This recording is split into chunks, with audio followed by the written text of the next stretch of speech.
This week we'll be discussing heart failure. Last week we discussed hypertension, and the week before we discussed the changes of the heart and the cardiovascular system with age. So just a quick review of the list of topics under the banner of affairs of the heart: changing with age, hypertension, heart failure. Then next week we'll be discussing coronary artery disease, then atrial fibrillation, then peripheral arterial disease, then valvular heart disease.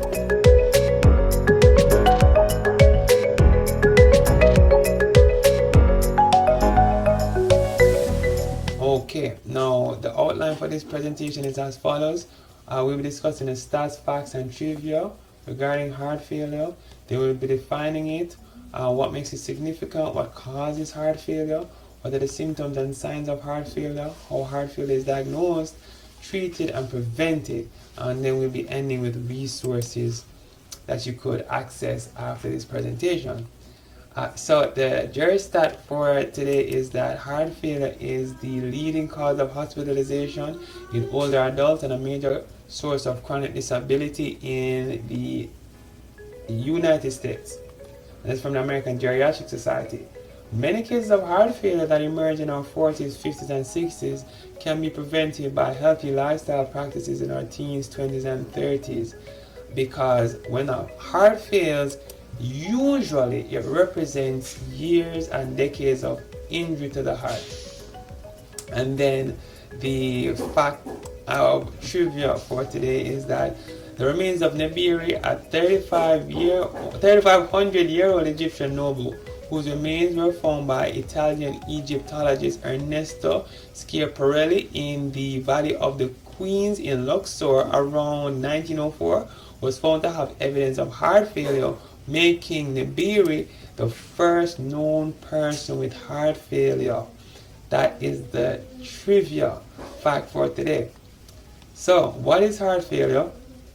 Heart failure is a term used to describe a heart that cannot keep up with its workload.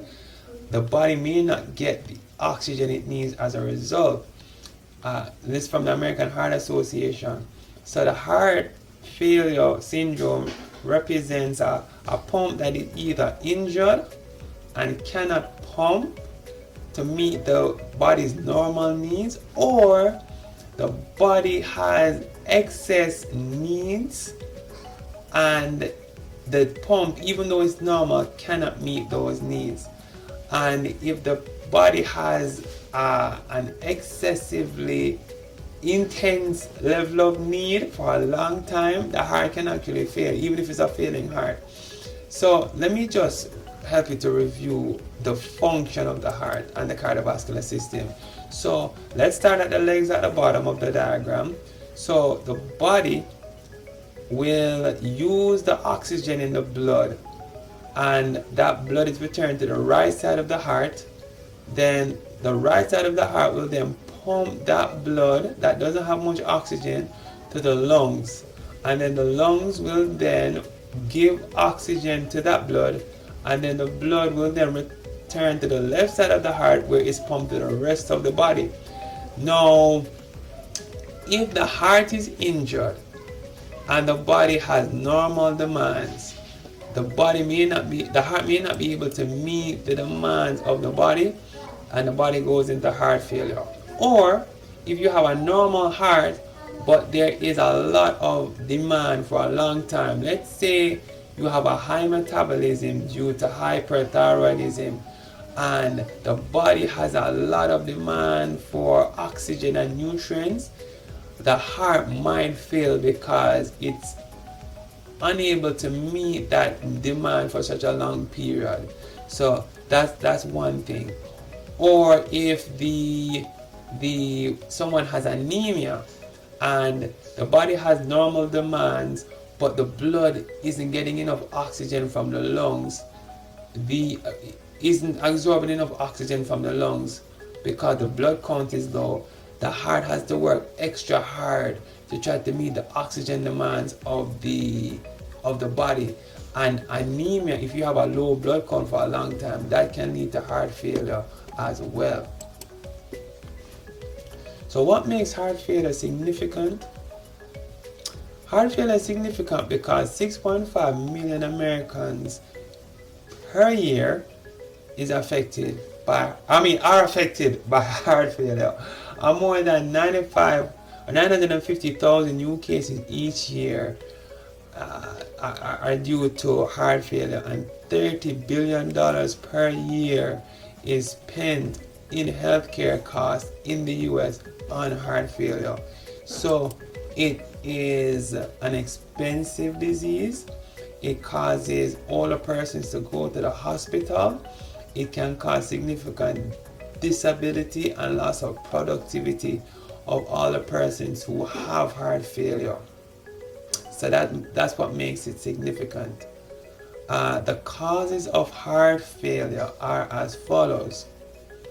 1. Coronary artery disease. That's a condition where the blood vessels that supply the heart muscle with oxygen and nutrients become blocked, and the blockage can be acute, like if there's a clot that blocks off an artery, or chronic due to cholesterol plaques slowly building up in these arteries over the period of years. A past heart attacks result in the death of heart muscle, making the heart muscle weak. So that can lead to a damaged pump, and that can lead to heart failure. High blood pressure can also damage the heart and damage blood vessels, and that can lead to heart failure. Abnormal heart valves, where there's some backflow of blood in the heart, that can actually make the heart have to work harder to move blood in the right direction. That can cause heart failure. Heart muscle disease, for example, a myositis that we see in some persons who get viral infections, can cause heart muscle disease that can lead to heart failure. Heart defects that are present at birth can lead to heart failure. Severe lung disease can lead to heart failure because the heart isn't, the blood isn't getting oxygenated well enough, so the heart has to work harder to get oxygen to the tissues. And then diabetes can damage the heart muscle and the blood vessels in a person. And then finally, obesity can lead to heart failure and sleep apnea, where there's not enough oxygen getting to the brain as we sleep. What are the symptoms and signs of heart failure? In younger persons, you have the classic symptoms of shortness of breath and exertion, fatigue, difficulty breathing while lying flat, getting up at night because of difficulty breathing, leg swelling, wheeze, cough, and some crackles in the lungs when the doctor listens to the lungs, and abdominal distension. These are common symptoms in younger persons. In older persons, the symptoms can be a little bit subtle, and they include decreased mental acuity, confusion, lethargy, irritability, not eating much, altered bowel function, constipation and diarrhea sometimes, and abdominal discomfort. These symptoms in older persons, when there is no other cause that can be found, can actually be due to heart failure. How is heart failure diagnosed? First of all, based on symptoms. Sometimes if someone has classic symptoms of shortness of breath with exertion, difficulty lying down flat without a pillow, that especially at night time, that can lead to a suspicion of heart failure. Getting up in the middle of the night because of an acute case of shortness of breath. Leg swelling also can be a sign of heart failure. And abdominal distension as mentioned before.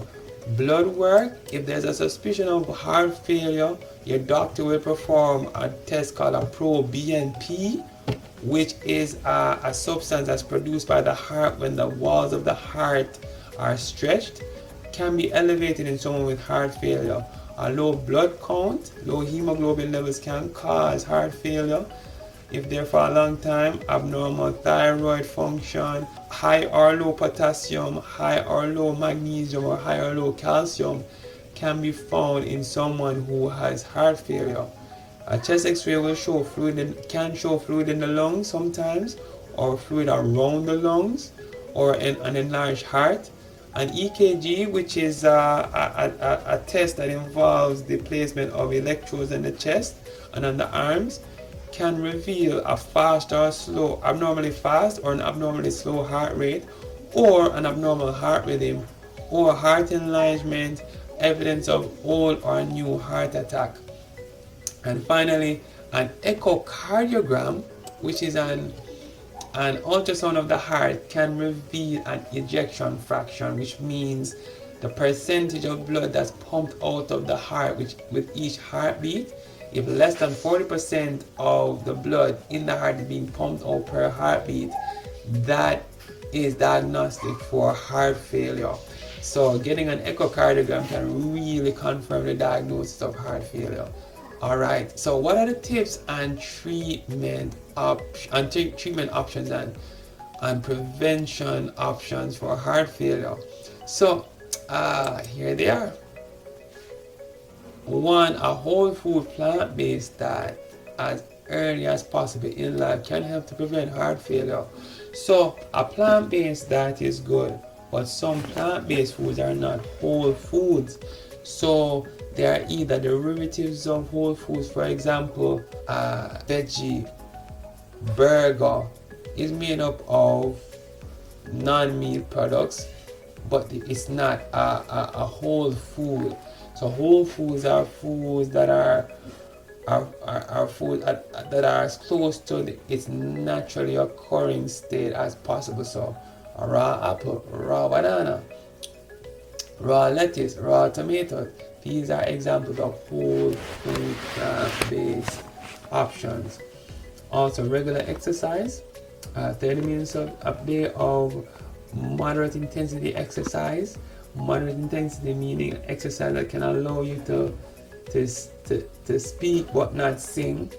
Exercise that can help to increase your heart rate. This is what we refer to as moderate intensity exercise. Avoiding tobacco, avoiding alcohol can help. These two substances can lead to damage of the arteries of the body and the heart itself. Hypertension. If you are diagnosed with hypertension, it's important to do the things that the physician prescribes to control your hypertension, whether it be a low salt diet, regular exercise, and taking your medications as directed. 6. Controlling diabetes. Diabetes, if not controlled, can damage all of the arteries in the body and can affect the heart eventually. Control arrhythmias, and we'll discuss arrhythmias in the next few weeks. Arrhythmias is an abnormal heart rate and heart rhythm, and in both cases the heart can be stressed out in some way, and that can put excess pressure on the heart, and that can cause heart failure. Or if the heart isn't pumping fast enough or with the right rhythm, it may not be delivering the blood to the tissues as efficiently as it should be, and that can result in heart failure. Treat congenital heart disease early. Some of these diseases, if treated with surgery early, can help that child to avoid heart failure in later life. Also, it's important to follow up with your primary care physician and your cardiologist regularly, because they'll be able to tweak your treatment plan appropriately, but they need to be able to see you to know when to make those changes or when to just continue doing what they have prescribed. And then finally, take medications as prescribed and inform the medical team of any issues like side effects, because there's usually in most cases an alternative to the medication that's causing problems. So thank you for tuning in, and these are some resources. They are healthinaging.org, the CDC, National Institutes of Health and on Aging, and the American Heart Association. Because essentially heart disease is the most common cause of death worldwide. Heart failure is the one that causes the most hospitalizations. Things that can be done in early age, in early life, can cause prevention of heart failure. But if you already do have risk factors, it's important to manage your hypertension, your diabetes, and the other things that can lead to heart failure. And if you do have heart failure, there are medications that can help to allow you to maintain a normal life. So thank you for your time, and I will see you next week. In between episodes, we can be found on these platforms: Instagram, GeriTips123, Chatty Hines on TikTok, GeriTips on Facebook, and as you know, www.com/GeriTips. Thank you for your time. Have a good day. Bye bye.